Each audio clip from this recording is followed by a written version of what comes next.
Opposing Force's Displacer cannon has a secondary fire with a very bold effect. It teleports the player to Zen, or in the case of the map where you get the gun, Earth, but in this case we just say that Earth is Zen and Zen is Earth. In Zen, there will be a portal back to the main part of the map, but where on the map? Therein lies the game. Every map has several invisible entities that function as places to put you when you teleport back. When you teleport to Zen, the game remembers the place you were at when you teleported, and when you go through the portal, you end up at whichever destination entity is closest to that place. It always selects the closest one, even if that entity is not visible to that location while another farther away entity is. This mechanic has proved itself useful in speedruns and my recent no mouse movement video, but the process of finding places to use it is not great. The only way to see these destination entities, short of decompiling the maps, is to use a command from BunnyModXT, a program that assists with speedrunning. Either way leaves a bit to be desired. All you're seeing are the locations of the entities. You don't see which one is closest to where you are, which is really useful for knowing where you'll end up, and for my purposes, I needed to see the angles they would put you at, so I made those features. They're currently sitting in a pull request. Considering that state of affairs, it's perfectly reasonable to suspect some things have been missed, so this video will serve as a sort of audit of what's possible. I won't be making calls on what's speedrun viable because there are tons of categories and who knows how things might vary. Not to mention I want this video to also be useful for challenge runs. The only teleports I won't show are ones that are plainly obviously not useful. There are some more advanced tricks that I'll mention later, but first I will show you skips that use the most straightforward kind of displacer teleporting. The one notable downside of the secondary fire is that it costs 60 uranium ammo, which is probably the scarcest ammo type out of 100 that you can carry at a time.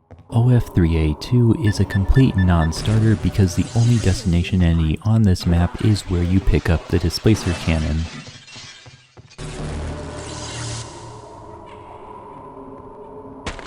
Right at the start of OF3A4, you can skip the elevator ride with a teleport, good for minimum E-presses. And that's about all you'll be doing on this map because this is another one with only a single destination. OF3A5 is another non-starter because teleporting to Zen on this map is guaranteed death.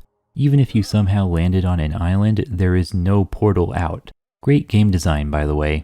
OF3A6 is an odd case because you don't need the displacer cannon to go to Zen. You already teleport to Zen as part of the normal path. If you teleport to Zen using the displacer cannon, you end up on this island, and in fact, you can teleport to it while in Zen already. The islands that are part of the normal path are not technically separated, but jumping down onto any other island will cost you a lot of health and fall damage for hardly any reward, unless you go straight into the lower portal back to Earth, in which case the destination entity you end up at is right before the portal to Zen on the normal path, and that's the destination farthest into the map.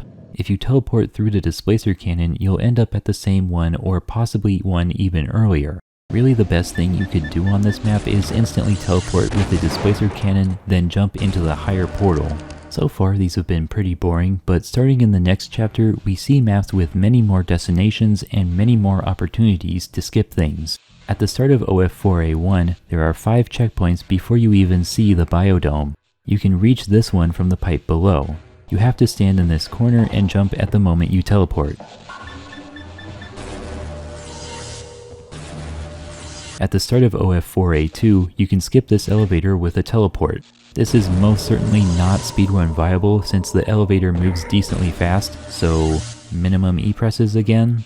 On OF4A3, if you're in the corner of this biodome, you can teleport to near the end of the map. But getting to this area by the low path is not ideal for speedrunning. You can actually reach the area much faster by jumping down from the high path, as I did in my no mouse movement video. This used to be done in speedruns a long time ago, but was cut out in favor of air strafing into the hole. OF4A4 has one destination, in the room right before the pitworm's nest. Teleporting here lets you skip a decent chunk of the level. I don't recall seeing this one in speedruns, so I'm guessing it's not viable, but I imagine it must be close to viable considering how you have to wait in this room for the door to open. Surely there's some potential in any category that kills the pitworm, since then you have to go to the top area at least twice. OF4A5 is another map where the teleport function just kills you. On OF5A1, you can teleport up to this pathway. The only other ways you'll get up there are damage boosts or the barnacle weapon, so this one is pretty useful. Depending on the circumstances, you might be able to justify teleporting into this building. It has uranium and M249 ammo and lets you skip a decent chunk of the level. OF5A2 is a 10-year-old's idea of hard, so basically any teleport is worth considering.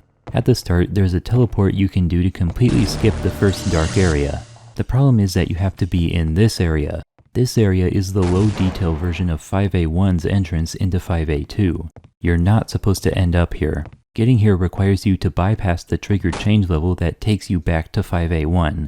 The only way you'll do that is if you move over the entire trigger in one frame, which is unfortunately quite a tall order. You'll need to place an explosive quite precisely to do around 99 damage. For reasons I'll mention later, this is only useful for single segment speedruns.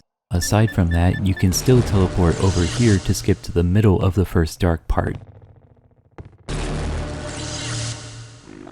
On OF5A3, there's a destination above this grating.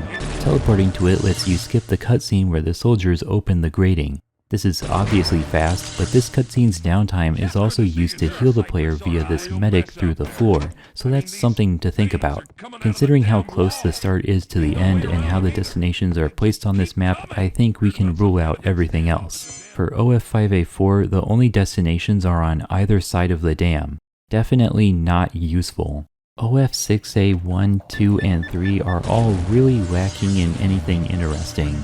I'll show a few.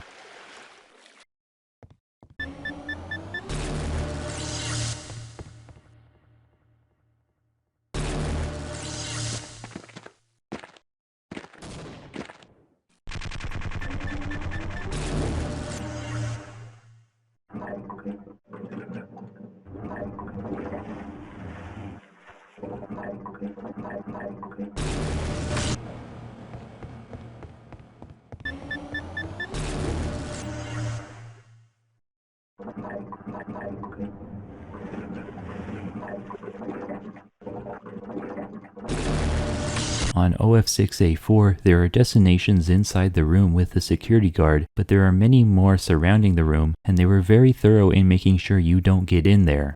Pretty weird considering that their solution to this in every other map is to just not have destinations in certain places.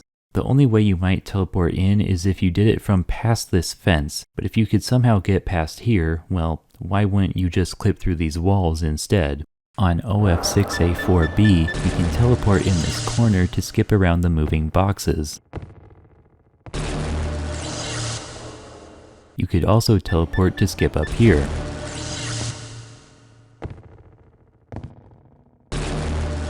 The destinations on OF6A5 are most definitely useless. The variable that stores your location on Earth is not properly saved. If you make and load a save while in Zen, the Earth location becomes the map's origin, enabling teleports not related at all to where you were. This is obviously not applicable to single segment or glitchless categories. My previous assessment of every map did not consider this trick. On OF4A1, you can teleport into the biodome, a much more worthwhile skip. On OF4A2, you can teleport to the first elevator shaft. I doubt you could justify this one because this is right past where you'd pick up 60 uranium ammo. On OF5A1, you can teleport into this room. In addition to skipping the barnacle climbing part, this also skips a very tough section with a lot of black ops. On OF5A2, you can teleport to the same point I mentioned before. The difference is you don't have to lose all your health. On OF6A1, you can teleport to this place. I'm not a fan of this spot because it's in water and enemies are all around you, but it is something, I guess. On OF6A4, you could teleport next to the bomb, I guess.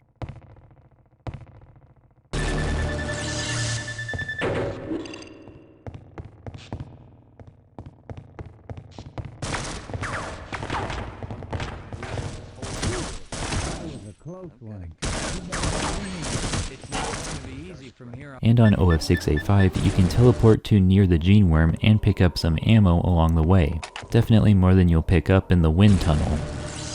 If you teleport to Zen on the same frame you enter a new map, you'll end up on the second map with an offset from the landmark entity matching where Zen was on the first map. Basically a change level delay, but kind of not and legit for scriptless. So here's a clip where I do the trick. See how I'm positioned in the void relative to this area. And then if I go out to that same place on the first map, that's where Zen is. Cool, but being teleported out to the void where you can do nothing at all is useless. Bear in mind, being teleported out of bounds like this means you'll also lose your weapons, even though you technically see a weapon right there, so even if we somehow got 20 more ammo out of bounds, we could not teleport to Zen from here. OF3A2 gives a notably large window for this trick since it's fully expecting you to be in this black box when the level changes, but you can still teleport out. This is still not useful. When going from OF4A4 to 4A5, you can end up in the lower section of the Zen area that kills you, below the trigger that forces the game to reload. Funny, but still not useful. When going from OF5A3 to 5A4, you can end up over here. It's closer to what we want, but we're outside the intended area, and with no easy way back in, this is still not useful. Doing this trick between OF6A4 and 4B is pointless because both maps have the same Zen area in the same location. This lets us see that the Earth location is the origin when doing this trick, because regardless of which map you're entering, the portal puts you back at the origin spawn. Also, these two maps could fit together and the change level doesn't actually take you to new coordinates. Very odd. One last noteworthy feature of the Displacer cannon, when you teleport, it creates one of those energy balls just like the primary fire does. What will anybody do with that? I don't know.